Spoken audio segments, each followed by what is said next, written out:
बिस्मिल्लाहिर्रहमानिर्रहीम। अस्सलामुअलैकुम dear students, I am professor Siddiq Nawaz, Alpine degree college Khanpur. आज हमारा लेक्चर नंबर 28 जो चैप्टर नंबर 7 की एक्सरसाइज पर मुश्तमिल है, जो इसमें question number 1 fill in the blanks, उसका part 1। Organic compounds having same molecular formula but different structural formula are called isomers। तो यहाँ fill in the blank है structural formula। Part 2, the state of hybridization of carbon atom in ethene is sp2। Ethene में जो carbon होता है वो sp2 hybridise होता है।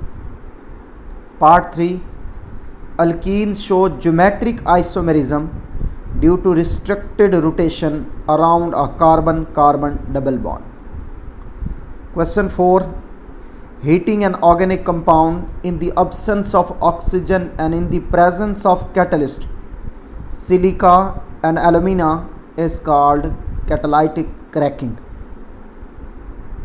Fifth, a group of atom which confers characteristics properties to an organic compound is called functional group। Part 6, 2-butene is position isomer of 1-butene, क्योंकि यहाँ double bond की पोजीशन चेंज हुई है with in the same carbon chain. फिर question 7 part, उस carbonyl functional group is present in both aldehydes and ketones. Part 8, a heterocyclic compound contain an atom other than carbon in its ring। Part 9, the quality of gasoline can be checked by finding out its octane number।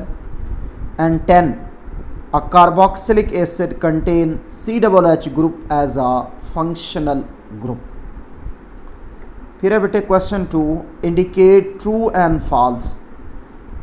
There are 3 possible isomer for pentane। Yes, pentane के 3 isomer हैं, n-pentane, isopentane और new-pentane, तो ये true है। Alkyne do not show the phenomena of cis-trans isomerism। Yes, ये भी true है। Only cycloalkane और alkenes जो होती हैं वो cis-trans isomerism का फिनोमिना शो करते हैं। Part 3 है, organic compound can not be synthesise from inorganic compound. False है ये। पहले ट्रू था जब वाइटल फोर्स थ्योरी रिजेक्ट नहीं हुई थी, लेकिन जब वोहलर ने ये थ्योरी रिजेक्ट कर दी देन ज़रूरी था कि अब नई बात है कि organic compound can be synthesise from inorganic compounds. Part 4 है जी, all close chain compounds are aromatic in nature. No, इसमें होमोसाइक्लिक भी हो सकती हैं, हेट्रोसाइक्लिक भी हो सकती हैं, सैचुरेटेड भी हो सकती हैं, अनसैचुरेटेड भी हो सकते हैं, एरोमेटिक भी हो सकते हैं, तो ये फॉल्स है।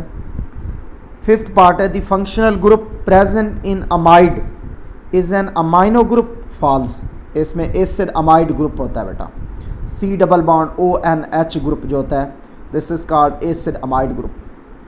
फिर 6 है, government of Pakistan is trying to use coal for power generation. Yes, it is true.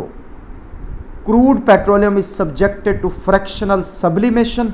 No, fractional distillation, तो ये फॉल्स है। फिर है question number 8, a bond between carbon and hydrogen serves as a functional group for alkane. No बेटा, इसमें कोई functionality नहीं होती, ये पेरेंट चेन है।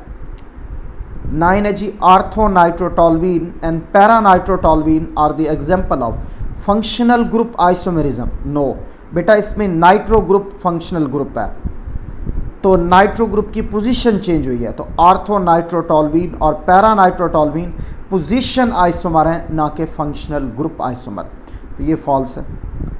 10 है जी, almost all the chemical reaction taking place in our body are inorganic in nature.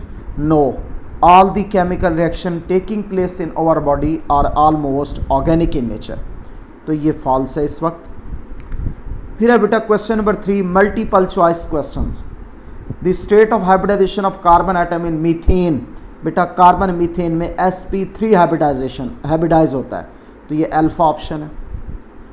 In tertiary butyl alcohol the tertiary carbon is bonded to no hydrogen atom, option है delta. बेटा हम 3 तरह के carbon पढ़ेंगे, एक होता है प्राइमरी कार्बन, दूसरा सेकेंडरी कार्बन, तीसरा टर्शी कार्बन और चौथा होता है क्वाटरनरी कार्बन। प्राइमरी कार्बन वो होता है जो डायरेक्टली तौर पे सिर्फ एक कार्बन से अटैच हो। सेकेंडरी कार्बन वो होता है जो डायरेक्टली तौर पे 2 कार्बन से अटैच हो। टर्शी कार्बन वो होता है जो डायरेक्टली तौर पे 3 कार्बन से अटैच हो। और क्वाटरनरी कार्बन वो होता है जो डायरेक्टली तौर पे 4 कार्बन से अटैच हो। अब ये टर्शी अल्कोहल की बात की तो H को हटा के OH लगा होगा, तो इसका मतलब ये कार्बन टर्शी कार्बन है, तो डायरेक्टली तौर पे 3 कार्बन थे, एक तरफ अटैच है, दूसरी तरफ OH से अटैच है, इसलिए टर्शी अल्कोहल के केस में, टर्शी ब्यूटाइल अल्कोहल के केस में टर्शी कार्बन किसी भी हाइड्रोजन से जुड़ा हुआ नहीं होता। पार्ट 3 है जी, which set of hybrid orbital has planar triangular shape. बेटा ये है sp2 हाइब्रिडाइज्ड।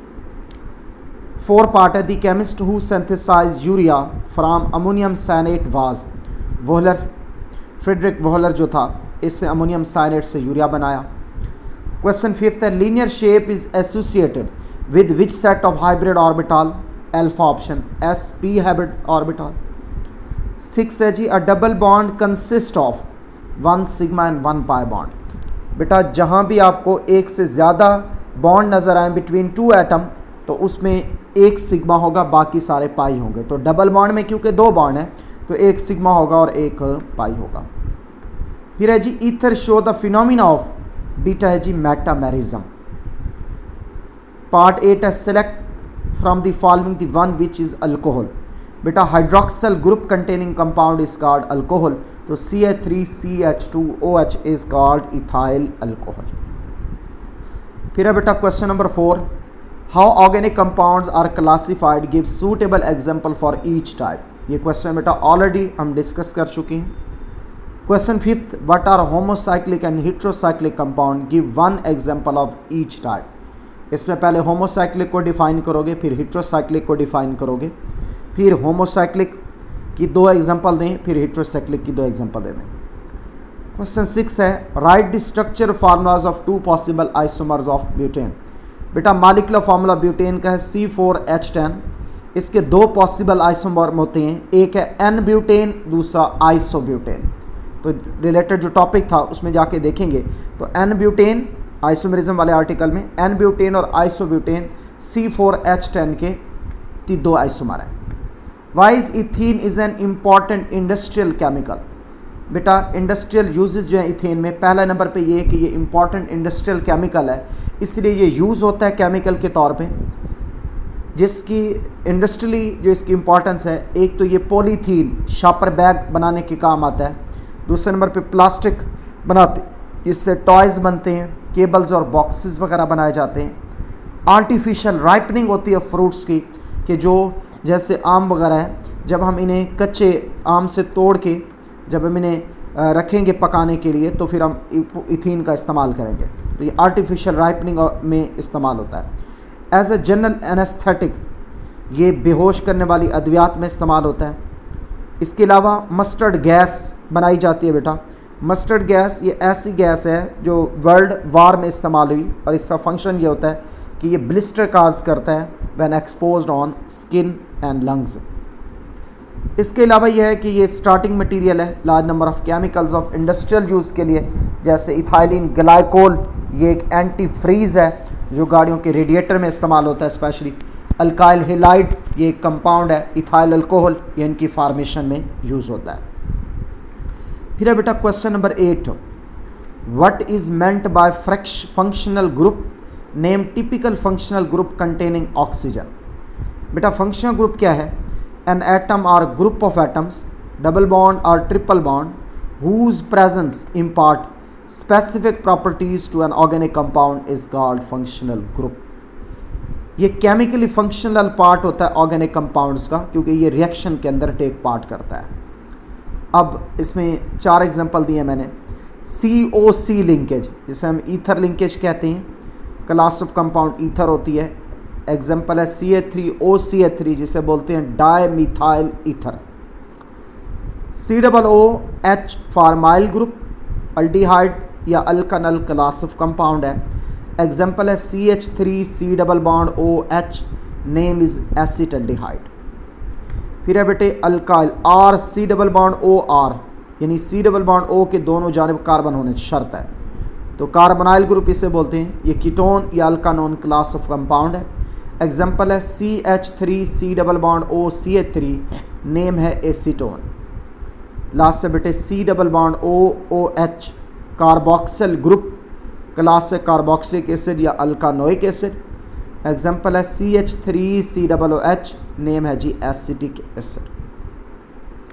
फिर है बेटा question number 9, what are organic compounds, explain the importance of Wohler work in the development of organic chemistry. बेटा अगर हम ऑर्गेनिक कंपाउंड्स की बात करें तो हम कहते हैं all those chemical compounds which contain carbon as an essential element along with other element like hydrogen, oxygen, nitrogen, sulfur are called as organic compound। और ऑर्गेनिक केमिस्ट्री कौन सी होती है? Branch of chemistry which deal with the study of compounds of carbon and hydrogen and their derivative is called organic chemistry। अब बेटे example है जैसे dimethyl ether और ethyl alcohol, ये ऑर्गेनिक कंपाउंड्स हैं। वोलर की कंट्रीब्यूशन क्या है कि जो अर्ली केमिस्ट थे वो ऑर्गेनिक कंपाउंड्स लेबॉर्ट्री में सिंथेसाइज ना कर सके, तो इस फेलियर की वजह से उन्होंने बिलीव करना शुरू कर दिया कि ऑर्गेनिक कंपाउंड लेबॉर्ट्री में इनऑर्गेनिक कंपाउंड से सिंथेसाइज नहीं किए जा सकते। इस थ्योरी को नाम दिया गया था वाइटल फोर्स थ्योरी। इस थ्योरी को रिजेक्ट किया फ्रेडरिक वोलर ने 1828 में, जब उसने एक यूरिया ऑर्गेनिक कंपाउंड हासिल किया from inorganic compound ammonium cyanate, कि जब उसने अमोनियम साइनेट को हीट किया तो उसे यूरिया मिला। अब क्योंकि सिंथेसिस यूरिया हुई, यूरिया एक ऑर्गेनिक कंपाउंड है जो इनऑर्गेनिक कंपाउंड से मिला, तो फिर millions of organic compounds have been prepared and analysed. This lead to the development of organic chemistry। फिर है बेटा right a short note on cracking of hydrocarbon. ये ऑलरेडी हम लॉन्ग क्वेश्चन है डिस्कस कर चुके हैं। 11 क्वेश्चन है explain reforming of petroleum with the help of suitable example. ये भी ऑलरेडी हम डिस्कस कर चुके हैं। Question 12 long question, describe important sources of organic compound. ये भी एक लॉन्ग क्वेश्चन है, ऑलरेडी डिस्कस हो चुका है। क्वेश्चन 13 है what is orbital hybridisation, explain sp3 sp2 and sp mode of hybridization of carbon. ये भी ऑलरेडी हम डिस्कस कर चुके हैं।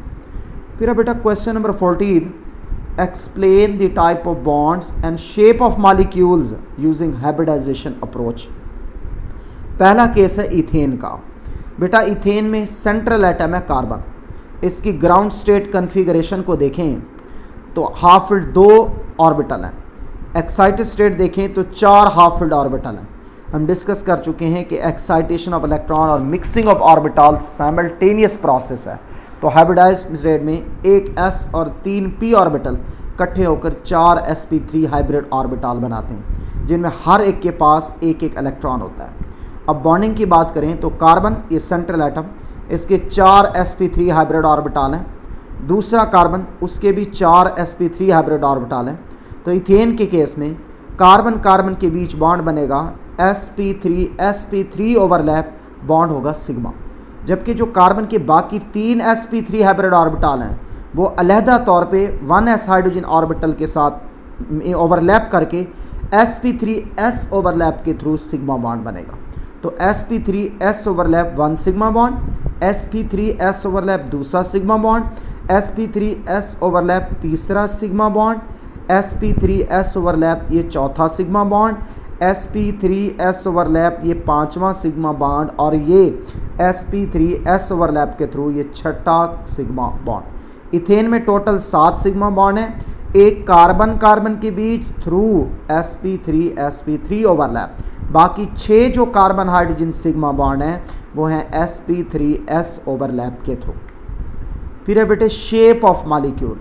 बेटा जो शेप है वो टेट्राहेड्रल है, क्योंकि हर sp3 हाइब्रिड ऑर्बिटल, हर 2 sp3 हाइब्रिड ऑर्बिटल के बीच जो एंगल है दैट इज़ 109.5 डिग्री।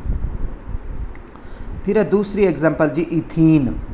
बेटा इथीन में कार्बन सेंट्रल एटम है, ग्राउंड स्टेट में वही बात कि 1s2, 2s2, 2px1, 2py1, 2pz0। Excited state में इलेक्ट्रॉन प्रमोट हुआ s से pz की जानिब, 4 हमारे पास अनपेयर्ड ऑर्बिटल्स बन गए। हाइब्रिडाइजेशन में 3 ऑर्बिटल हिस्सा लेंगे, एक s वाला और 2 p वाले, तो 3 sp2 हाइब्रिड ऑर्बिटल बनेंगे और एक ऑर्बिटल होगा 2pz अनहाइब्रिडाइज।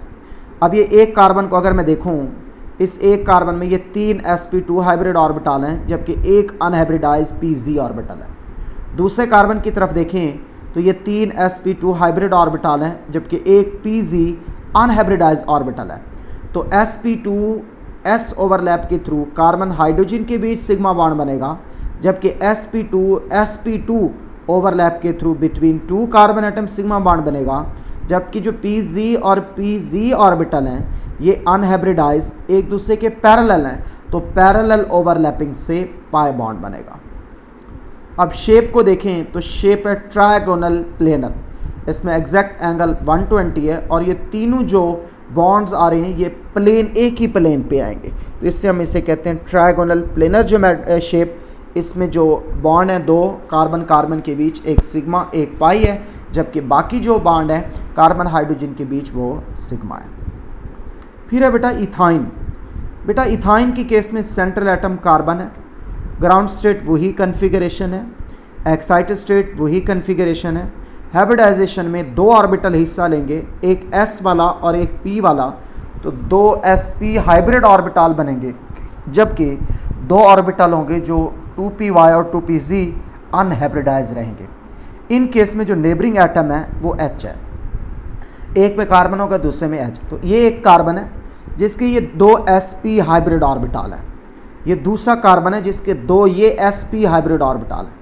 तो sp s ओवरलैप के थ्रू कार्बन कार्बन के बीच एक सिग्मा बॉन्ड बन जाएगा, sp s ओवरलैप के थ्रू कार्बन हाइड्रोजन के बीच एक सिग्मा बॉन्ड बन जाएगा, sp s ओवरलैप के थ्रू कार्बन हाइड्रोजन के बीच दूसरा सिग्मा बॉन्ड बन जाएगा। इसका मतलब इथाइन में टोटल 3 सिग्मा बॉन्ड है, एक है कार्बन कार्बन के बीच, दूसरा कार्बन हाइड्रोजन राइट साइड, तीसरा कार्बन हाइड्रोजन लेफ्ट साइड पे, बाकी 2 अनहाइब्रिडाइज ऑर्बिटल हर कार्बन एटम के मौजूद हैं। तो ये कार्बन का एक py वाला दूसरा pz वाला, ये इन 2 sp हाइब्रिड ऑर्बिटल के परपेंडिकुलर है, जबकि ये कार्बन इसके ये 2 sp हाइब्रिड ऑर्बिटल, 2 ये py और pz ऑर्बिटल, ये जो py और pz ऑर्बिटल हैं ये इन 2 हाइब्रिड ऑर्बिटल के परपेंडिकुलर है। अब py और py एक दूसरे के पैरेलल होते हैं, जबकि pz और pz एक दूसरे के पैरेलल होते हैं, ओवरलैपिंग करते हैं, जिससे 2 पाई बॉन्ड बनते हैं। ओके, एक py ओवरलैपिंग से और दूसरा pz ओवरलैपिंग से। तो इथाइन में टोटल बॉन्ड 5 हैं, 3 सिग्मा हैं, 2 पाई हैं। कार्बन कार्बन के बीच ट्रिपल बॉन्ड है जिसमें से 2 तो पाई बॉन्ड है, 1 सिग्मा बॉन्ड है। अब शेप देखेंगे तो ये लीनियर शेप है बेटा, क्योंकि कार्बन और हाइड्रोजन के बीच अगर बॉन्ड एंगल चेक करेंगे तो वो 180 डिग्री का है। फिर है जी फॉर्मल्डिहाइड, सेंट्रल एटम है कार्बन। बेटा हमेशा याद रखें कि हाइब्रिडाइजेशन में सिर्फ सेंट्रल एटम टेक पार्ट करता है। तो ग्राउंड स्टेट कन्फिगरेशन में 1s2, 2s2, 2px1, 2py1, 2pz0। जब एक्साइटेड स्टेट होगी तो 1s2, 2s1, 2px1, 2py1, 2pz1। बेटा जो ऑर्बिटल हाइब्रिडाइजेशन में टेक पार्ट करते हैं वो डिपेंड करता है कि सेंट्रल एटम के नेबरिंग एटम कितने हैं। अब क्योंकि कार्बन जो सेंट्रल एटम है इसके नेबरिंग एटम है 3, तो ऑर्बिटल जो मिक्सअप होंगे वो 3 होंगे। तो एक s वाला 2 p वाले जब इंटरमिक्स होंगे तो 3 sp2 हाइब्रिड ऑर्बिटल बनेंगे, और जो 2pz वाला है ये रहेगा अनहाइब्रिडाइज फॉर्म के अंदर। अब नेबरिंग एटम है ऑक्सीजन, जिसकी configuration 1s2, 2s2, 2px2, 2py1 और 2pz1। बेटा जो s और px हैं ये तो रहेंगे लोन पेयर की फॉर्म के अंदर, py और pz जो हैं ये अनहाइब्रिडाइज स्टेट के अंदर हैं, तो ये ओवरलैपिंग में हिस्सा लेंगे। तो देखें ये कार्बन एटम उसका ये एक sp2, दूसरा sp2, तीसरा sp2 और ये 2pz अनहाइब्रिडाइज। तो sp2 s ओवरलैप के थ्रू कार्बन हाइड्रोजन के बीच एक sigma bond, sp2 s overlap के थ्रू कार्बन हाइड्रोजन के बीच दूसरा सिग्मा बॉन्ड, sp2 और कार्बन का py वाला ऑर्बिटल जब ओवरलैप करेंगे तो कार्बन और ऑक्सीजन के बीच एक सिग्मा बॉन्ड बनेगा। जबकि जो 2pz वाला है, 2pz ऑक्सीजन का और 2pz कार्बन का, ये एक दूसरे के पैरेलल हैं, तो पैरेलल ओवरलैपिंग करेंगे तो पाई बॉन्ड बनेगा। इट्स मीन फॉर्मल्डिहाइड में टोटल 4 बॉन्ड हैं, कार्बन ऑक्सीजन के बीच डबल बॉन्ड जिसमें से एक सिग्मा दूसरा पाई, जबकि 2 बॉन्ड हैं कार्बन हाइड्रोजन वाले सिग्मा बॉन्ड। इसकी शेप है बेटा ट्रायगोनल प्लेनर। फिर है बेटा मिथाइल क्लोराइड, इसमें सेंट्रल एटम कार्बन है।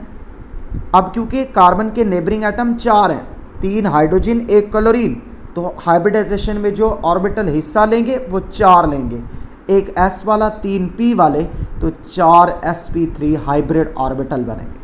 नेबरिंग एटम में 3 H हैं और 1 क्लोरीन है, तो H की तो कन्फिगरेशन है 1s1, जबकि क्लोरीन होता है 1s2, 2s2, 2p6, 3s2, 3px2, 3py2 और 3pz1। इस मतलब ये हुआ कि हाइब्रिड ऑर्बिटल के साथ ओवरलैपिंग में क्लोरीन का सिर्फ अनहाइब्रिडाइज 3pz हिस्सा लेगा। अब अगर देखें इस शेप को, इसमें कार्बन के 3 sp3 हाइब्रिड ऑर्बिटल हैं, ये एक sp3, दूसरा sp3, तीसरा sp3 और ये चौथा sp3। 3 बॉन्ड बनेंगे हाइड्रोजन के साथ, carbon hydrogen bond sp3s overlap के through, carbon hydrogen bond sp3s overlap के थ्रू, कार्बन हाइड्रोजन के बीच बॉन्ड sp3s ओवरलैप के थ्रू, जबकि क्लोरीन और कार्बन के बीच जो सिग्मा बॉन्ड बनेगा वो बनेगा sp3pz ओवरलैप के थ्रू। तो टोटल बॉन्ड 4 हैं, 3 बने हैं sp3s ओवरलैप के through between carbon and hydrogen, चौथा बॉन्ड बना है sp3pz ओवरलैप के through between carbon and chlorine. अब बेटा शेप को देखेंगे तो ये शेप टेट्राहेड्रल है। क्यों? क्योंकि हर 2 बॉन्ड के बीच जो एंगल है वो 109.5 डिग्री का है। फिर है बेटा question number 15, why there is no free rotation around a double bond and a free rotation around a single bond, discuss cis and trans isomerism.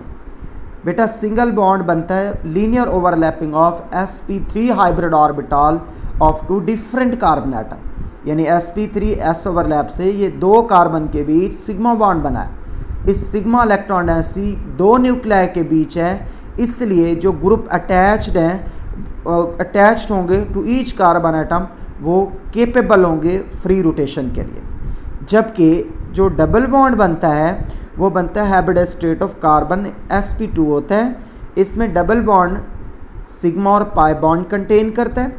Sigma electron density 2 nuclei के बीच होती है, जबकि पाई इलेक्ट्रॉन डेंसिटी अबव और between, above and below the line joining the 2 nuclei जाती है। यानी ये जो कार्बन के बीच सिग्मा बॉन्ड होगा उससे इलेक्ट्रॉन डेंसिटी अबव भी होगी और बिलो भी होगी, क्योंकि जो 2pz इसका होगा और 2pz इसका होगा, ये पैरेलल ओवरलैपिंग करेंगे तो इलेक्ट्रॉन डेंसिटी अबव भी आ जाएगी और इधर से बिलो भी आ जाएगी। तो अबव और बिलो पाई इलेक्ट्रॉन डेंसिटी होने की वजह से ये काज करेगा hindrance for the rotation of group around the carbon double bond. I hope बेटा आपको ये बातें समझ आ गई होंगी।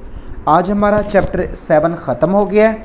मंडे से इंशाल्लाह हम चैप्टर 8 डिस्कस करेंगे।